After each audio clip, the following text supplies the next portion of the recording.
कृष्ण हरी मुकुंद मुरारी राम कृष्ण हरी मुकुंद मुरारी राम कृष्ण हरी मुकुंद मुरारी हरी मुकुंद मुरारी हे नाथ नारायण वासुदेव राम कृष्ण हरी मुकुंद नारायण वासुदेव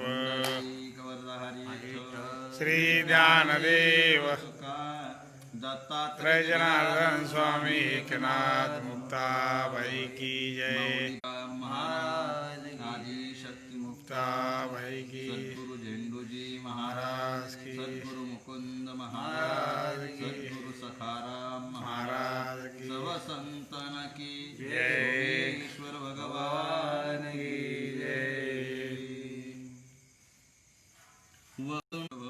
निर्विघ्नं कुरु मे देव सर्वकार्येषु सर्वदा वर्णानाम् अर्थसंहारां रसानां छन्दसामपि मंगलानां च कर्तारो वन्दे वाणि विनायकौ जन्मादस्य तन्वयादिविनिमयो यत्र त्रिसर्गो मृषा धाम्ना स्वेन सदा निरस्तकुहकं सत्यं परं धीमहि धर्मप्रोज्झितकैतवत्र परमो निर्मत्सराणां सतां वेद्यं वास्तवमत्र वस्तु शिवदं तापत्रयोन्मूलनं श्रीमद्भागवते महामुनिकृते किं वा परैरीश्वरा सद्य हृद्यवरुध्यत्यत्र कृतुभिः फलं सुखमुखादमृतदर्वसंयुतं पिबत भागवतं रसमालयं मुहुरहो रसिका भविभावुक यं प्रवजन्तमनुपेतमपेतकृत्यं द्वैपायनो विरकातना गुरुर्विष्णु गुरुर्देवो महेश्वरा गुरुर्साक्षात् परब्रह्म तस्मै श्रीगुरुवे नमः महायोगपीठे तटे भीमरथ्यां वरं पुण्डरीकाय दातुं मुनीन्द्रैः परब्रह्मलिङ्गं भजे पाण्डुरङ्गं मुक्ताबाई नमो त्रिभुवनपावनी दत्रे जननी देवांची मस्तके शरण एकनाथा पायी माथा ठेविला नका पाहू गुण दोष झालो दास पिता मज तरीही लाज कवनासी नका पाहू गुण दोष झालो दास पायांचा तुका म्हणे भागवत केले श्रुत सकळा नका पाहू गुण दोष झालो दास पायांचा जयांचे अधिकरण ते जीवन दृष्टी चरण श्री गुरूंचे ते नमस्कार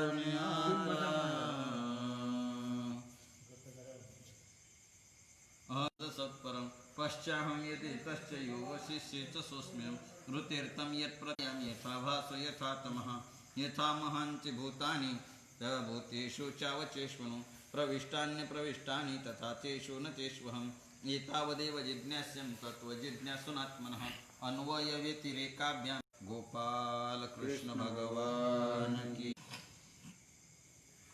हरी जे बोला बुद्धीनाथ उडे जे वृत्तीच्या हातान चढे ते द्यावया निज निवाडे खेवाची धड पुढे मिसके ये हृदयीचे ते हृदयी घातले या परीन बोलता बोले पूर्णतापतीसी जेवी दोन्ही दीप एक होती तेथ प्रकाशे प्रबळ दीप्ती तेवी विष्णुवीरांची खेवो देती प्रबळ चित्शक्ती ब्रह्मचित्कला विश्वव्यापक आईसाहेब मुक्ताईंच्या पवित्र अशा समाधीस्थळी चातुर्मास्याच्या निमित्तानं चालू असलेली चतुश्लोकी भागवताची प्रवचनाची चिंतनाची सेवा आणि त्यामध्ये गुरुकृपेने ब्रह्मबोध परब्रह्मस्वरूपाची अवस्था प्राप्त झाल्यानंतर शब्द ते ज्ञानबोध परिपूर्ण बोध प्राप्त होण्यासाठी याच्यासाठी आता ते ज्ञान वाचिक कृपेने वाणी ब्रह्मदेवाच्या ठिकाणी संक्रमित केलं. माझा ब्रह्मदेव माझं बाळ माझा शिष्य कोठेही अपूर्ण राहू नये आणि त्याकरता सद्गुरु मोठ्या अट्टहासाने येन केन प्रकारेने त्याच्यातली उणीव शोधत शोधत त्यातला परिपूर्णता येनकेन प्रकाराने तपासून परिपूर्णता देतात. आणि म्हणून त्यांच्याकडे ज्या काही युक्ती असतील त्याच्या माध्यमातून आपला शिष्य परिपूर्ण करण्याचा प्रयत्न करतात, किंबहुना करतात. असा विचार आपल्याला पाहायला सापडतो. आणि त्याच दृष्टिकोनातून भगवाने ब्रह्मदेवाची जी पात्रता होती ती पूर्ण पात्रता पाहिली आणि कृपेने त्याच्या पात्रतेमध्ये काही कमी असेल तर ती योग्यता करून घेतली.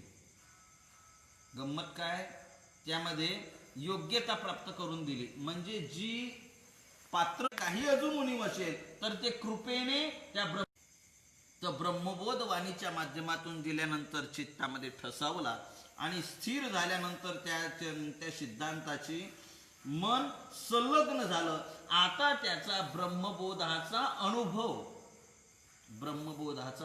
अनुभव एवढ्या करता सहकाने केलं की शब्दाच्या पलीकडं शब्द न वापरता आपल्या अंतकरणातलं ज्ञान समोरच्याच्या म्हणजे शिष्याच्या अंतकरणामध्ये प्रेरित करावं, याकरता संक्रमित करावं की जे ज्ञान वाणीनं बोलणं शक्य नाही. ज्या ब्रह्माविषयी वाणीनं बोलता येत नाही, ज्या ब्रह्मापर्यंत बुद्धी जाऊ शकत नाही, ज्या ब्रह्मा स्वरूपापर्यंत बुद्धी मन इंद्रिय बुद्धीची दृष्टी नरिगे इंद्रिया किरजोगे होईल. इंद्रिया किरजोगे होईल.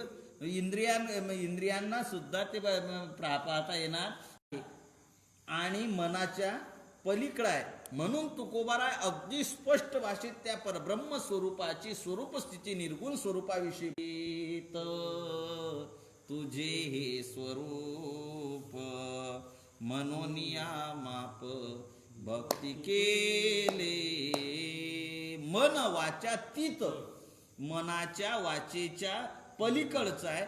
बुद्धीची दृष्टी न रिगे म्हणजे मनाची नखी कशी लागेल. आता ते काही प्राणी जे आहेत ना ते नखाच्या आधारानं वर वगैरे झाडावरचा मांजर आहे, गाढव आहेत, अजून काही प्राणी आहेत, पाल आहेत, सरड आहेत. यांना काय असतात ते नख, आणि ते नख खोवून जे घोरपड आहे हे नख खोवून काय असतात कुठं चालते, झाडाच्या बुंध्यावर चालेल.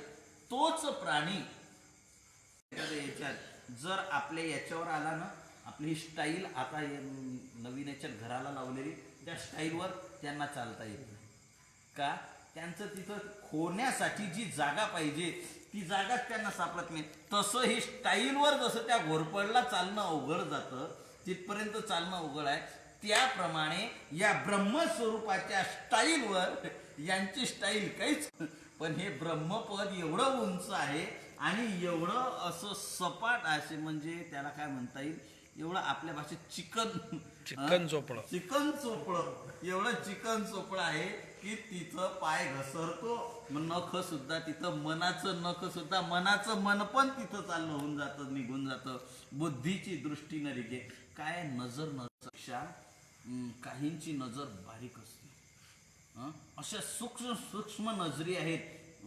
असं म्हणतात की असं आहे याच्यात गरुड, ज्यांची अजून नावं आहेत, ज्यांचे रात्री नावं घेऊ नयेत, अशांची नजर एवढी आहे की त्यांना 300 किलोमीटरच्या पलीकडचं दिसते. 700 किलोमीटरच्या पलीकडचं लांबून आपलं भक्ष्य शोधता येतं, आपलं लक्ष साधता येतं. अशी त्यांची बारीक सूक्ष्म नजर असते. त्याच्यापेक्षा हे जे नेत्र आहेत ना, याच्यापेक्षा बुद्धीची जी दृष्टी आहे ही लांबची, दूरचं पाहते. पण बुद्धीची दृष्टी न रिगे, बुद्धीला सुद्धा ते पाहता येत नाही. म्हणून नाथ महाराज सांगतात, जे बुद्धी होत नाही, जे वृत्तीच्या हातानं चढे, वृत्तीला सुद्धा वृत्ती जे प्रकाशित करते. आता हा वृत्ती प्रभाकरातला विचार आहे. वृत्ती प्रभाकर नावाचा विचार सागर म्हणजे वेदांत ग्रंथ असताना पहिला ग्रंथ आहे विचारसागर, त्याच्यानंतर वृत्ती प्रभाकर, आणि मग पुढे याच्यामध्ये तर हा वृत्ती प्रभाकर म्हणजे वृत्तीचा विषय आहे. वृत्ती जी आहे ही जड जड पदार्थाचं प्रकाशन करते, आणि परमात्मा जड नाही. परमात्मा कसा आहे? चेतन आहे. चेतनाचं आणि चेतन असणाऱ्या परब्रह्म स्वरूपाचं हे प्रकाशन करू शकत नाही. कारण प्रकाशन का करू शकत नाही? वृत्ती ज्याच्या न शशांको न पावकहा, ते म्हणजे ते सुद्धा त्याला प्रकाशित करू शकत नाही. उलट याचमुळे, या परब्रह्माच्या मुळे सर्व चंद्र सूर्य प्रकाशित आहे.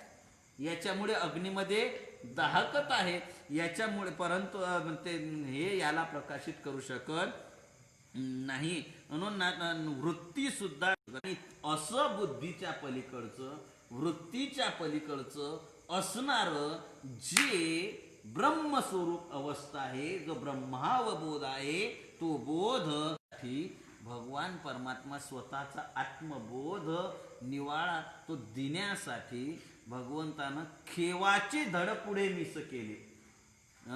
खेवाचं नुसतं वरच्यावर नुसतं निमित्त केलं, नुसतं आलिंगन द्यायचंय. आता प्रेम उसंबळून आलं की काय म्हणतात, आलिंगन देतात. प्रेमाची एक ही आहे ती, तर त्या आलिंगनामध्ये प्रेम उसंबळून आल्यानंतर या हृदयी ये हृदयीचे ते हृदयी घातले, या परी बोलता न या परी न बोलता बोले, पूर्णत्व दिले प्रजापतीसी. भगवंताने आलिंगन दिलं, दोघांना आलिंगन दिल्यानंतर त्याच्यामध्ये आलिंगन एक झालं, आणि त्याच्यातून ब्रह्मदेवाला आपल्या हृदयातलं जे ज्ञान आहे हृदयामध्ये म्हणजे समोरच्याच्या हृदयामध्ये, ब्रह्मदेवाच्या हृदयामध्ये संक्रमित केलं. म्हणून आलिंगनामध्ये, स्पर्शामध्ये खूप मोठी शक्ती आहे. स्पर्शात त्याचे परिणाम आहेत याच्यामध्ये. म्हणजे याची त्याला इंग्रजी भाषेमध्ये काय म्हणतात, तरी त्याच्या स्पर्श रामायणामध्ये स्पष्ट असा उल्लेख आहे. रामायणामध्ये पहा तुम्ही, प्रसंग रामायणातला आपल्या समोर आहे. प्रभू रामचंद्राविषयी माता कैकेयीच्या अंतकरणामध्ये प्रेमभावच होता. ओ भरत तुलसीदासांनी प्रभू रामचंद्र होतो. काय न व्हावं? कारण तो परब्रह्म आहे, आत्मा आहे, आणि प्रत्येकाचं प्रेम आत्म्यावर जास्त आहे. प्रेम आत्म्यावर आहे, आत्मा होते, आणि म्हणून कैकेयी मातेचं प्रेम प्रभू रामचंद्रावर जास्त होतं. कैकेयीची बुद्धी पालटवण्याकरता, देव कार्य करण्याकरता जी आली मंथरा, त्या मंथरेनं समजा लागली आणि सांगायला लागली की तू हे थांबव, राज्याभिषेक आहे. अगर विचार कर, रामाला जर राज्याभिषेक केला रामाचा, राम जर उद्या अयोध्येचा राजा झाला, तर महाराणी कोण होईल? कौसल्या होईल. तू कौसल्याची दासी होशील. तुझा भरत रामाचा कोण होईल? सेवक होईल, दास होईल. आणि राणी असून, राजपुत्र असून दास्यत्व पत्करणं तुला कसं काय पटते का? माणसापेक्षा कारस्थान आलं तुमच्या लक्षात? बरोबर, जास्त तेच करतात याच्यामध्ये. म्हणून बिघडवणंही त्यांच्या हातात आहे आणि सुधरवणंही त्यांच्या हातात आहे. आजपर्यंत विकास मानवाचा उत्कर्ष झाला असेल तो स्त्रीमुळेच, आणि अपकर्ष झाला असेल त्यालाही कारणीभूत स्त्रियाच आहे. ओ सृष्टी घडली, निर्माण केली मायेच्या समोर. आपण आधी मायेच्या, मूळ मायेच्या समोर आपण सेवा करतोय, आणि सृष्टीचा संहार सुद्धा कोणी केला? मूळ मायेनेच. मायेच्याच हातात सर्व सूत्र आहे. आणि बरं स्थिती चालते कोणाच्या याच्यात? घर व्यवस्था म्हणून संसार चालू आहे. ब्रह्माला कुठं संसार करता येतो? ब्रह्माला संसार जमतच नाही. हे सर्व माया करणारी आहे. तिने एवढे वाढविले रे. आपण पाहतो. मला काय सांगायचंय तर ते जा द्या. तर म्हणजे तिथं स्पर्श आलिंगन सांगितलं, त्यामुळे म्हणजे संक्रमित होतो यातला भाव. तीच इथं अवस्था आहे, तीच पद्धत भगवंताने आलिंगन दिलं. आणि मला वाटतं भगवंताची आपल्या भक्ताच्या आपल्या शिष्याच्या अंतःकरणात ही एक महत्वाची शेवटची पद्धत आहे. शेवटची पद्धत आहे. आणि निरीक्षण करा तुम्ही पहा ब्रह्मदेवाला हे सृष्टीच्या आधीच्या अगोदरची पहिला प्रयोग हा म्हणजे आपल्याला पहिली इथं दिसते ही संकल्पना. आणि दुसरी संकल्पना कृष्ण अवतारामध्ये भगवंताने कुरुक्षेत्रावर अर्जुनाला बोध दिला. काय केलं? आलिंगन दिलं. ज्ञानोबा 18व्या अध्यायात याच्यामध्ये वर्णन करतात. मग सावळा सकंकनो बाहू पसरोनी दक्षिणो आलिंगिला स्वचरणो भक्तराज तो. ज्ञानोबारांनी 18व्या अध्यायातली ओव्या मला ते 1400च्या पुढच्या 1400च्या पुढच्या याच्यातल्या ओव्या आहेत. तर मग सावळा सकंकनो सावळा सकुमार असणारा घनक्षार भगवंताने दक्षिण हात पसरवला. दक्षिण भाग म्हणजे दक्षिण डावा हात त्याने पसरवला. का पसरवला? एका हातामध्ये काय होता? घोड्याचे चाबूक होते आणि घोड्याचे दोर होते, लगाम होते आणि एक हातात चाबूक होता. तो त्याने भगवंताने काय केला? आलिंगन द्यायला पुढे केला आणि असं पसरवला. आणि पसरवल्यानंतर काय केला? भक्तराज आलिंगीला भगवंताने त्याला काय केलं? आलिंगन केलं. नपवत सुनी बुद्धी ते बोलणे मागवते ओसरले. भगवान म्हणतात, ज्ञानोबा म्हणतात, न पवता जयाते काखे सुनी बुद्धी ते. बुद्धी ते काखे सुनी म्हणजे बुद्धीला सुद्धा ज्याला न प्राप्त होता, बुद्धी जिथपर्यंत जाऊ शकत नाही प्रवेशित करते. बोलणे मागवते ओसरले म्हणजे बुद्धी तिथं जाणं संपली, तिथं बोलणंही संपलं आणि ते त्या प्राप्तीवर याच्यातलं सर्वच सर्व संपून गेलं. आणि जे काही एक बोला बुद्धी सिद्धी अटक बुद्धीसी अटक ते द्यावया मिश खेवाचे केले. मला हे सांगायचंय, मिस खेवाचे केले. नाथ महाराज इथं सुद्धा म्हणतात खेव. तिथं सुद्धा भगवंताने आपल्या अंतकरणातलं हृदय तिथे केल्यानंतर त्याकरता मिस कशाचं केलं? खेवाचं म्हणजे वापरले. ते शब्द ज्ञानोबारांनी ज्ञानेश्वरीत वापरले. हृदया हृदय एक झाले हृदयचे ते हृदय घातले द्वैतन मोडता केले आपणा ऐसे अर्जुना. भगवंताने सुद्धा आलिंगन दिलं आणि आलिंगन दिलं सांगायचंय. याच्या पुढचा भाग आहे आणि तो पुढची ओळ बनून जातो. अर्जुनाला काय केलं? आपल्यासारखं केलं. या हृदयातलं त्या हृदयात म्हणजे परमात्म्याला ज्ञान संक्रमित करायचंय. त्या ज्ञान संक्रमित करण्यासाठी सुद्धा भगवंताने अर्जुनाला सुद्धा काय आलिंगन दिलं. कृष्ण अवतारामध्ये भगवान कृष्णाने अर्जुनाला तोच बोध देण्याकरता आलिंगन दिलं. जाता आपला उद्धव पूर्ण बोध व्हावा एवढ्या करता भगवंत गेल्यानंतर हे ज्ञान कायम राहावं, ही परंपरा कायम राहावी आणि लोकसंग्रह टिकून राहावा एवढ्या करता आपली परंपरा पुढे चालत राहण्याकरता. म्हणून ब्रह्मशाप जरी यादव कुळाला असला तरी ब्रह्मज्ञानाने लागू होत नाही. म्हणून त्या ब्रह्मशापातून वाचवण्याकरता आणि लोकसंग्रहाकरता आणि आपल्या अंतकरणातल्या प्रेमापोटी भक्ती भक्तीची परंपरा कायम राहण्यासाठी भगवंताने उद्धवाला उतार वयात निजधामाला जाता दिला होता. सृष्टीच्या आदिकल्पाच्या सृष्टीच्या आदिकल्पाच्या अगोदर तोच बोध अर्जुनाला दिला.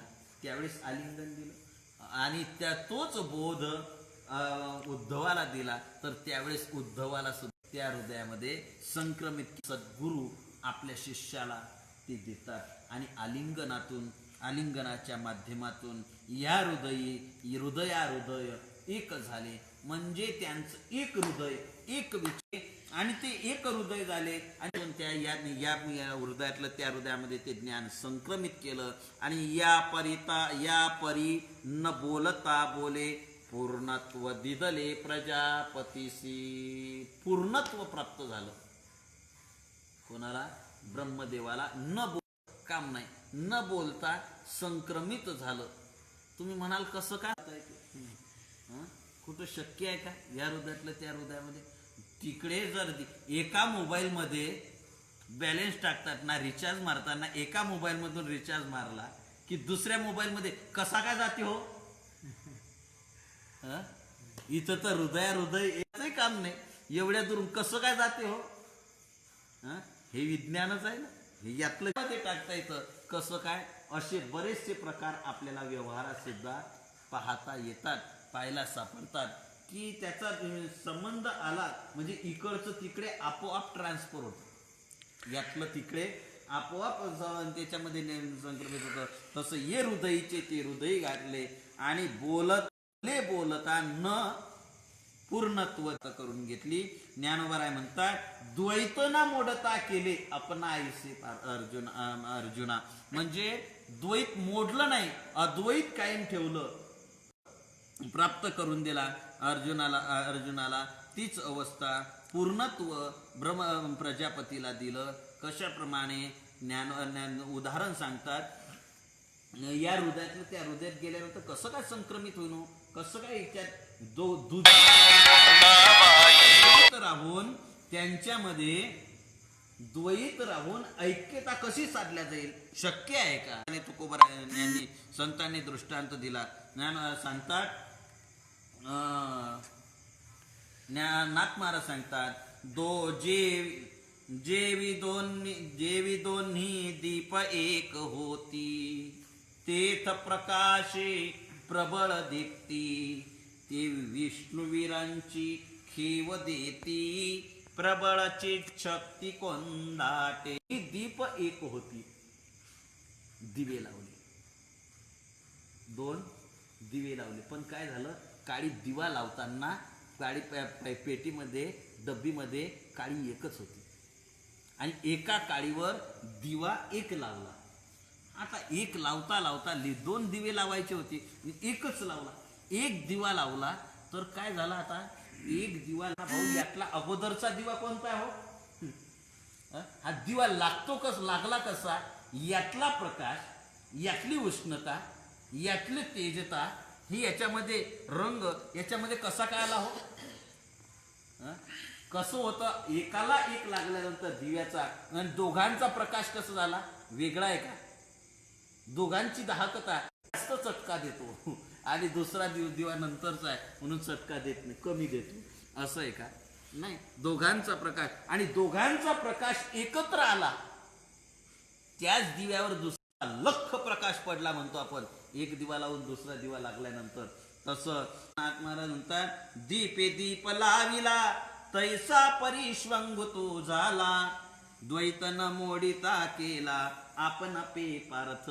ज्ञानोबरांनी सुद्धा हाच दृष्टांत दिला. दीपे दीप लाविला, दिव्यावर दिवा लावला तर त्याच्यातून परिश्वंग तो झाला, म्हणजे दिव्यात द्वैत न मोडिता केला आपण पे पार्थ. दिवे 2, प्रकाश 1, दिवे 2, दाहकता 1, दिवे 2, दोन्ही अग्नीचा रंग, दोन्ही दिवे 2. तसा अर्जुन वेगळा, दिसायला भगवान वेगळा, दोघांचं ज्ञान बोध 1. उद्धव एक वेगळा, भगवान दिसायला वेगळे, दोघांचं हृदय बोध 1. ब्रह्मदेव दिसायला वेगळा, भगवान दिसायला वेगळे, पण हृदयातलं बोध 1. त्याप्रमाणे तसा एक रूप झाला आणि चित शक्ती कोंडाते प्रबळ आणि त्यांची नारायणी नारायण कोंडाटले चैतन्य घन ब्रह्मा परिपूर्ण ब्रह्म झाला. नाथ महाराज म्हणतात की ब्रह्माचे नुरेचे ब्रह्मपण, ब्रह्मदेवाचं ब्रह्मपणच राहिलं नाही आणि नारायण इकडे नुरेची नारायणाचे नारायण राहिला नाही. ब्रह्मदेव ब्रह्म झाला नाही. काय झालं? ब्रह्मदेव झाला नारायण आणि नारायण झाला ब्रह्मदेव, म्हणजे दोघांच्या भावना एक झाल्या.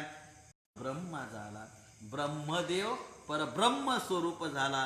परब्रह्म स्वरूपता प्राप्त झाली. तेथ बोध ना अबोध, स्वानंद ना निरानंद, गुरु शिष्य झाले एकवद, पूर्ण परमा. आणि तो बोध झाला. तो बोध ना अबोध, बोध आणि अबोधाचा पलीकडची भावना झाली. बोध म्हणावा तर अबोध अबोध सिद्ध व्हावा लागेल. म्हणजे सापेक्ष धर्म आहे तो तिथं निर्माण होतो. रात्र म्हटली का दिवस आला, तसा बोध म्हटला की अबोध येईलच. उजेड म्हटला की अंधार. बोधही नाही आणि अबोध सुद्धा नाही.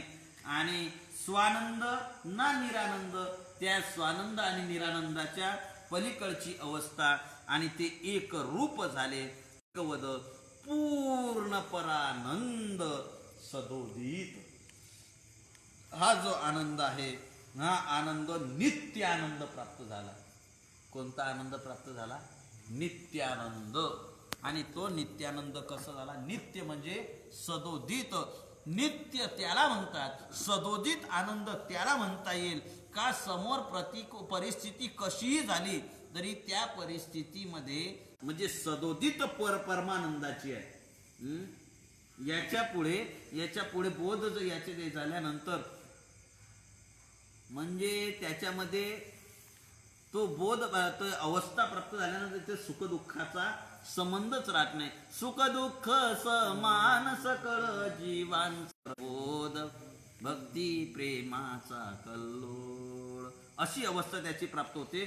सुख दुःखाती नित्यानंदा पुढे आनंद तो कोण, विषय सुख बाई. आनंद सदोदित. आणि सदोदित म्हणजे पुन्हा पुन्हा वाढणारा आहे. हा सदोदित परमानंद जो आहे वाढणार आहे.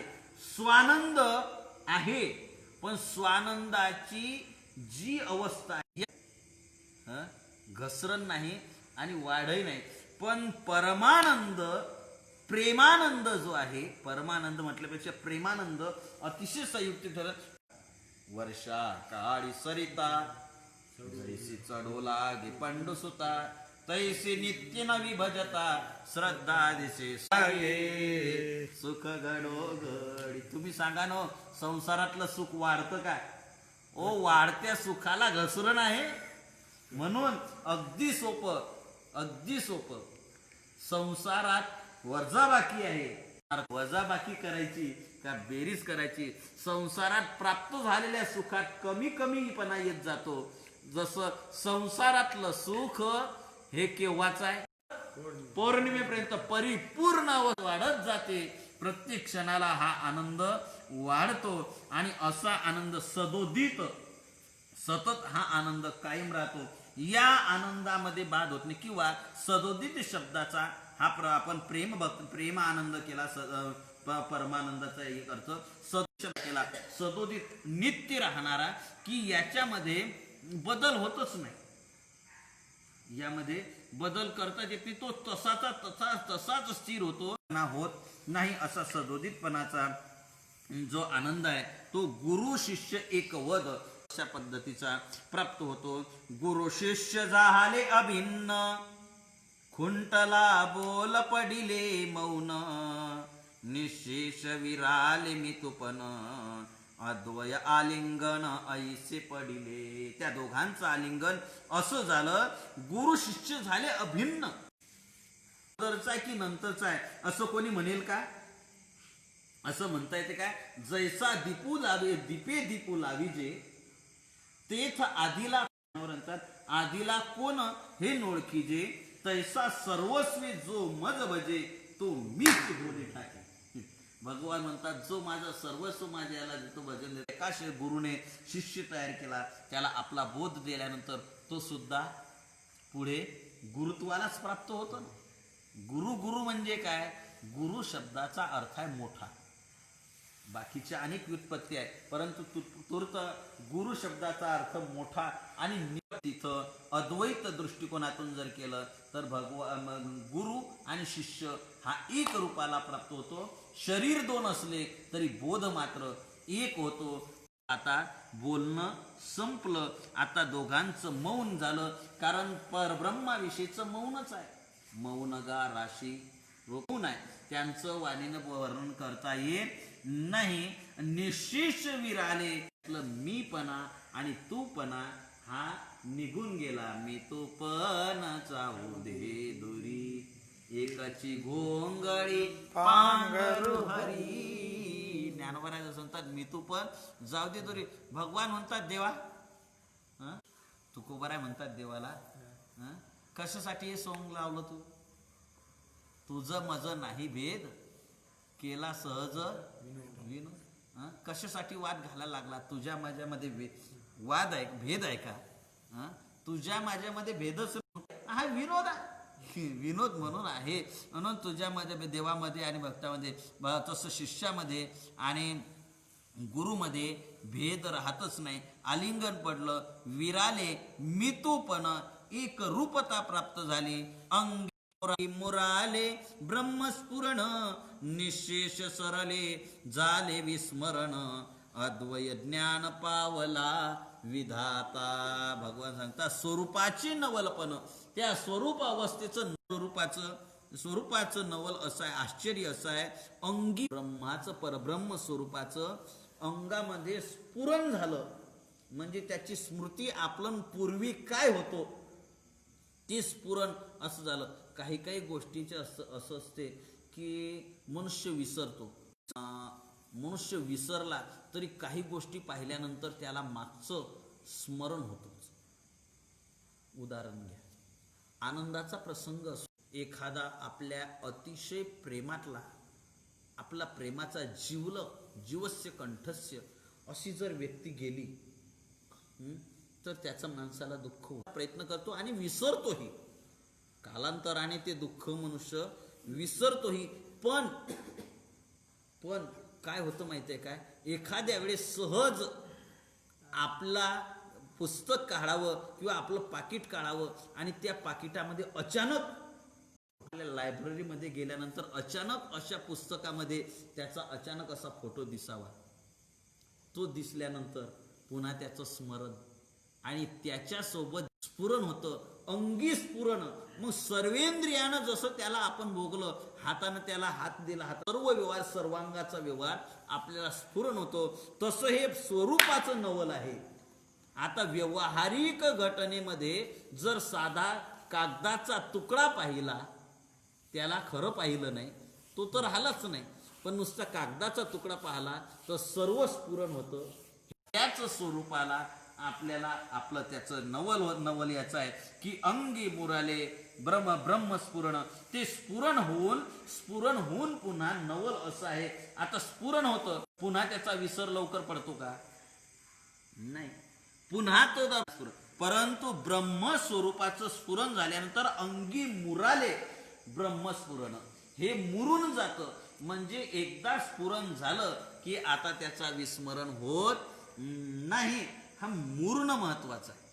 आणि मुरल्याशिवाय येत नाही. आणि ते स्फुरण झालं, ब्रह्मरण अव्यय ज्ञान पावला विधाता. आता अव्यय ज्ञान जे आहे ते ज्ञान परब्रह्माला, म्हणजे ज्या ज्ञानामध्ये कुठलाच व्यंग नाही, जे अविनाश स्वरूपाचं ज्ञान आहे आणि निशेष झाले, म्हणजे मितूपणाचं विस्मरण झालं आणि पूर्ण सदोदित स्मरण झालं.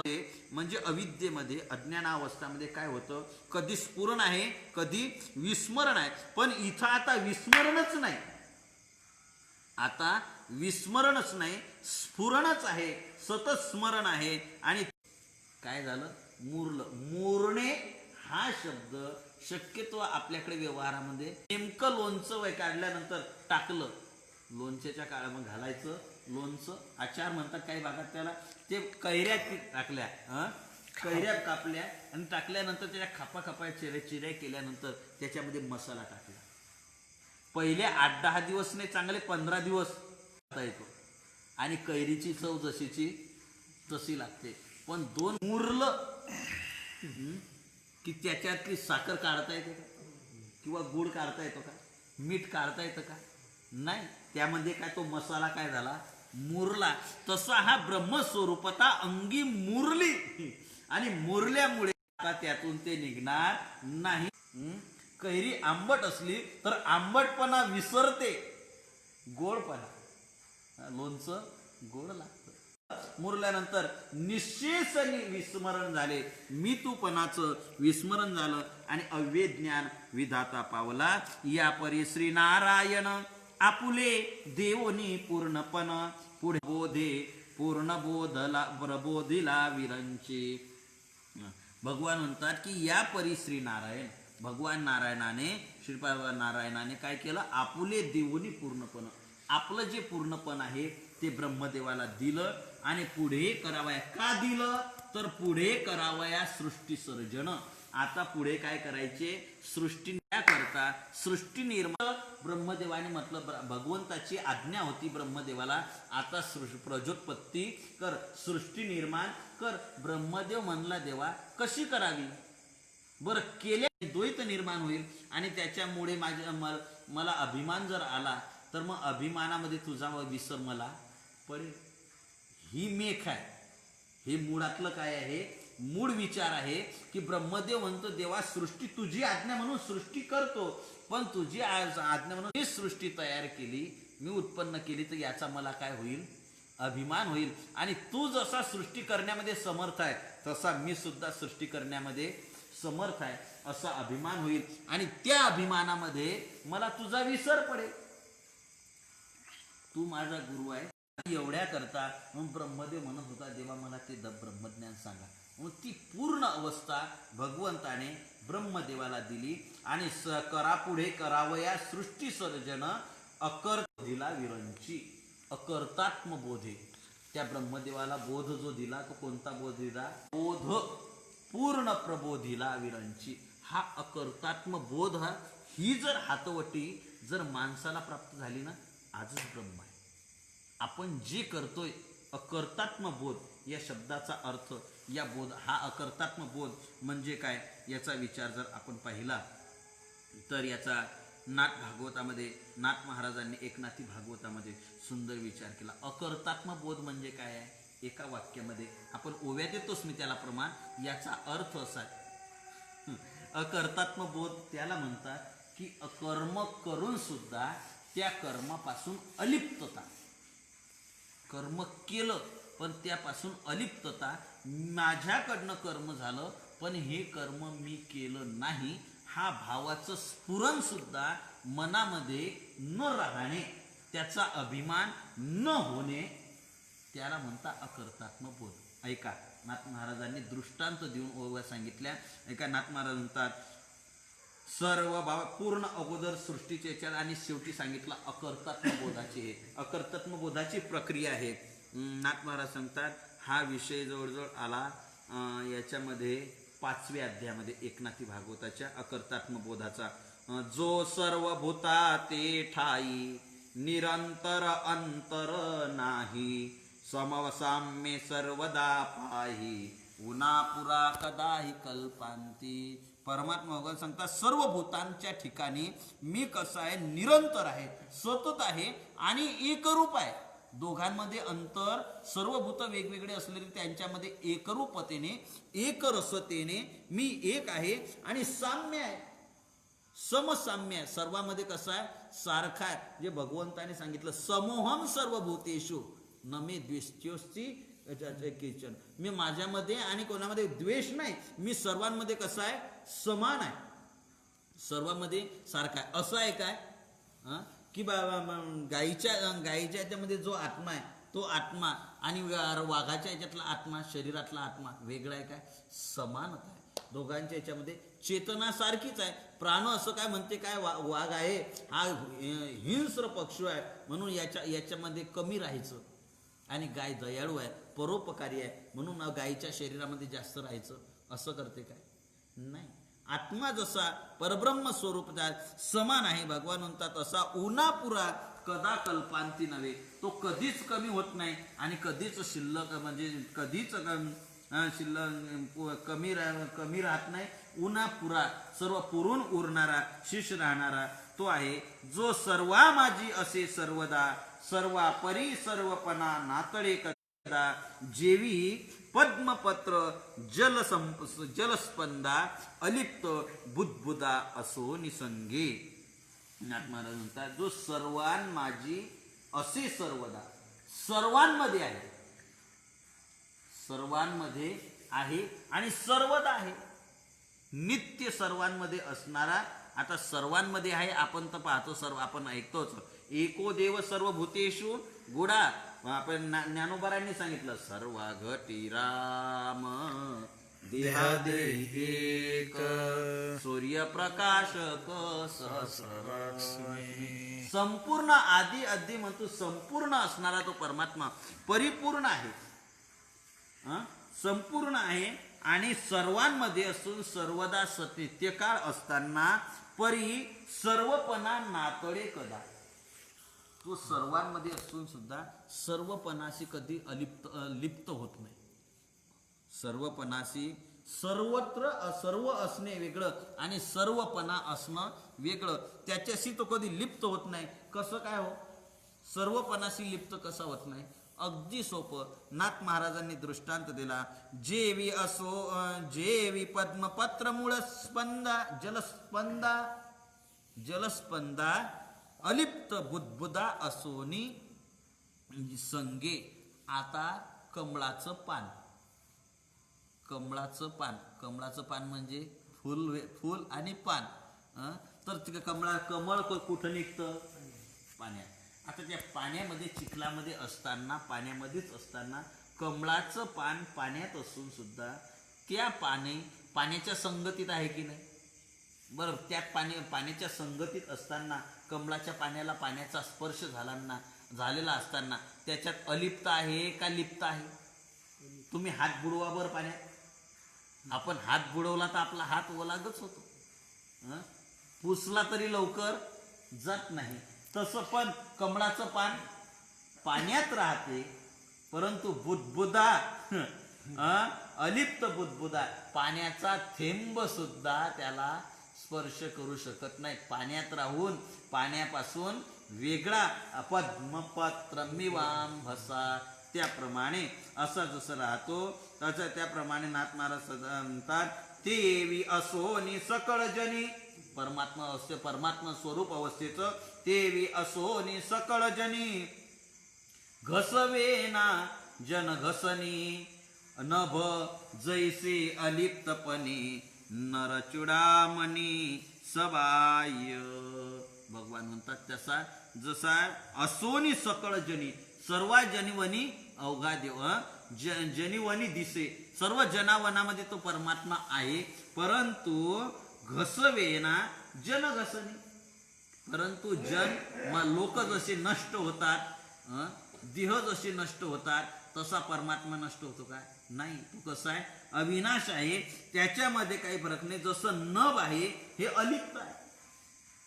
आकाश कसा आहे? सर्वत्र संपूर्ण गगन जैसे सर्वत्र आहे, संपूर्ण आहे, तसा परमात्मा सर्वत्र आहे, संपूर्ण आहे, पण कोणाशी अलिप्त होत नाही. त्याप्रमाणे नरचुडामणी सबाह्य आंतरबाह्य तो परमात्मा आहे. आणि तैसे अलिप्तपण न मोडे. मी कशासाठी बोलतोय? अकर्तात्म बोध ज्याला म्हणतात. अलिप्तपण न मोडे परी रची अनंत ब्रह्मांडे. अलिप्तपण न मोडे रची अनंत ब्रह्मांडे. ते ब्रह्मांड प्रचंडे अंडे प्रचंडे वागवी उदंडे अकर्तात्म योगे. नाथ महाराजांचा अकर्तात्म योगे. एवढी सृष्टी निर्माण करून सुद्धा अनंत ब्रह्मांड रचून सुद्धा परमात्मा अकर्तात्म बोधे अलिप्त. अकर्तात्म बोधाने त्याच्यापासून अलिप्त होतो, त्याच्यापासून दूर जातो. एवढा विषय संपवा झालं, 2 मिनिटांमध्ये मांडतो विषय हा. आणि असं करून म्हणजे दुसरा विचार कसा आहे? कर्म करोनी अकर्ता. अजून जवळ येऊन आपल्या लक्षात देण्यासाठी अजून जवळ येऊन नाथ महाराजांनी सांगितलं कर्म करोनी अकर्ता तोची अकर्तात्म बोधू जहाला देता. देही असो निविदेहता तेही तत्वता आकळिली. जशी देहात असून विदेह अवस्था प्राप्त होते त्याप्रमाणे कर्म करोनी अकर्ता, कर्म करून सुद्धा त्याच्याशी तोची अकर्तात्म बोध झाला देतात. तोच अकर्तात्म बोध भगवंताने ब्रह्मदेवाला दिला. अकर्तात्मा निज सत्ता ज्ञाता सर्व कर्मी वर्तता. न देखे कर्म क्रिया कर्तृत्वा निजात्मता निज बोधे. निजात्मता बोध प्राप्त झाल्या, निज बोध प्राप्त झाल्यामुळे कर्तात्म बोध त्याला दिल्यामुळे तो कर्म करत असताना कर्म क्रिया आणि कर्तृत्वता हे जे आहे हे त्रिपुटीच तिथं शिल्लक राहत नाही. मी करणार आहे हा भाव त्याच्या ठिकाणी राहत नाही, कारण आहे सर्व परमात्मा. या बोधामुळे असाच बोध ब्रह्मदेवाला भगवंताने दिला. विरंच अकर्तात्म बोधे पूर्ण प्रबोधिला विरंची. कारण सृष्टी करून सृष्टीच्या मीपणापासून अहंकारापासून ब्रह्मदेवाला अलिप्त ठेवायचं होतं.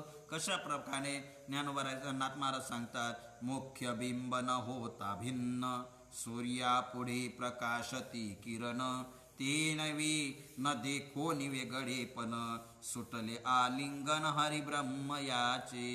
आता ब्रह्मदेवाने आलिंगन दिलं.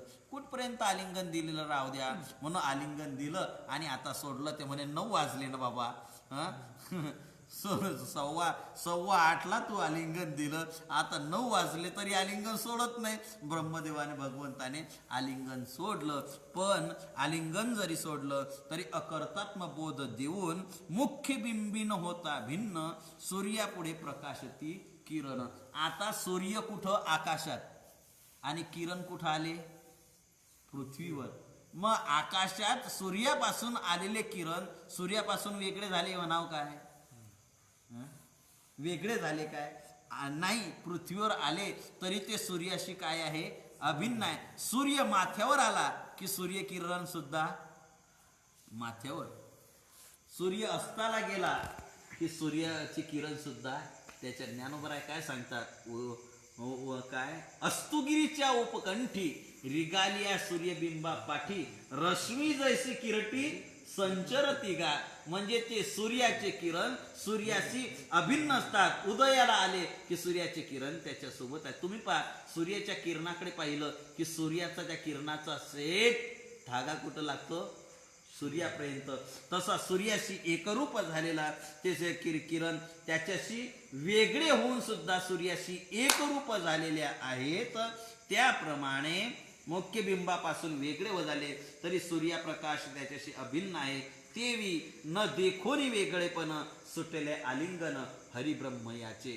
तसे भगवंताच्या हातानं शरीरानं वेगळे झाले तरी त्यांचा बोध मात्र एकच आहे. त्यांच्यामध्ये बदल नाही. ज्ञानाथ महाराजांनी पुन्हा दृष्टांत दिला. पण आपली हे वेळ जोडजोड संपलेली आहे. अजून याचा विचार आलिंगन एकरूपता कशी आहे? आलिंगन सुटलं, परंतु आलिंगन जरी सुटलं तरी त्यांच्यातलं ऐक्य मात्र मोडलं नाही. ते अभेदत्व त्यातलं कायम राहिलं. भेद निर्माण झाला नाही. शारीरिक भेद निर्माण झाला, शारीरिक भेद असला तरी तात्विक बोध जो आहे तो एक बोधच राहिला. म्हणून त्याचा विचार कसा एक बोधता राहिला पुन्हा नाथ महाराज ज्या दृष्टांताने सांगणार आहेत याचा विचार आपण पुन्हा उद्याच्या दिवशी करू. आजची वेळ आपली संपलेली आहे. मग आजची झालेली सेवा आईसाहेब मुक्ताईंच्या चरणी, श्री गुरूंच्या चरणी, ईश्वराच्या चरणी समर्पित करून आजच्या सेवेला आपण विसावत आहोत. आणि उद्याच्या दिवशी ब्रह्मदेवाचं हरिहराचं भगवान दाचन ब्रह्मदेवाचं आलिंगन सुटल्यानंतरही एकात्मता बोध कसा कायम राहिला, भेदात अभेद कसा कायम राहिला याचा विचार करायचा आहे. आज एक कालीय गोष्ट थोडं बोलता बोलता वेळ झाली म्हणून थोडं विसरलो. आणि आजचे असे की ज्यांच्याकडं आम्हाला ग्रंथ अध्ययन करण्याचा सद्भाग्य प्राप्त झालं, ज्यांचे आमच्यावर अनंत उपकार आहे, असे परमपूज्य पूजनीय श्री हरिभक्त परायण गुरुवर्य रामभाऊजी महाराज राऊत यांचा काल वाढदिवस झाला, परवा झाला. परवा झाला.